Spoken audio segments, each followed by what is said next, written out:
Hello students, আজকে আমরা একটা নতুন কবিতা পড়ব। কবিতাটির নাম আগমনী, প্রেমেন্দ্র মিত্রের লেখা আগমনী। বর্ষা করে যাব যাব, শীত এখনও দূর, এরই মধ্যে মিঠে কিন্তু হয়েছে রোদ্দুর।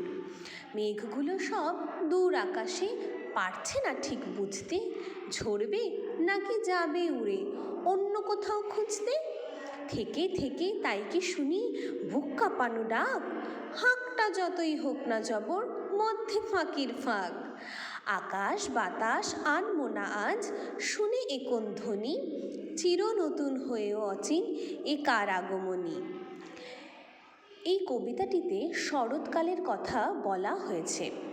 বর্ষা করে যাব যাব মানে বর্ষাকাল চলে যাওয়ার পরেই কিন্তু শরৎকাল আসে।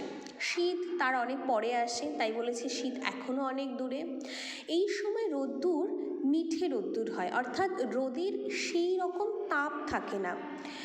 গরমকালে আমাদের যেমন রোদের তাপে প্রচণ্ড গরম লাগে, আমাদের অস্বস্তি হয়, শরৎকালে রোদে কিন্তু সেরকম হয় না। এই রোদ্দুরটাকে তাই আমরা মিঠে রোদ্দুর বলি।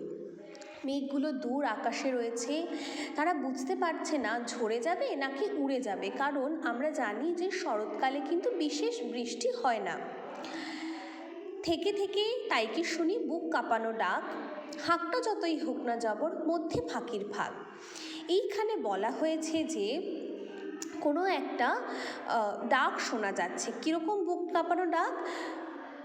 মেঘ করলে মেঘের ডাক শোনা যাচ্ছে, কিন্তু মেঘ কিন্তু ঝরে পড়ছে না, তাই বলছে ফাঁকি দিচ্ছে মেঘ, ঝরে পড়ছে না কিন্তু ডাক দিচ্ছে। আকাশ বাতাস আনমো না, শুনে এ কোন ধ্বনি।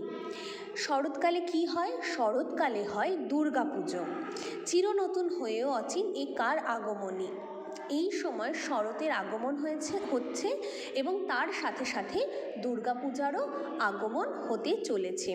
সেই সময়কার কথা এই কবিতার মাধ্যমে বলা হয়েছে। তোমরা এই কবিতাটি ভালো করে পড়বে। Thank you.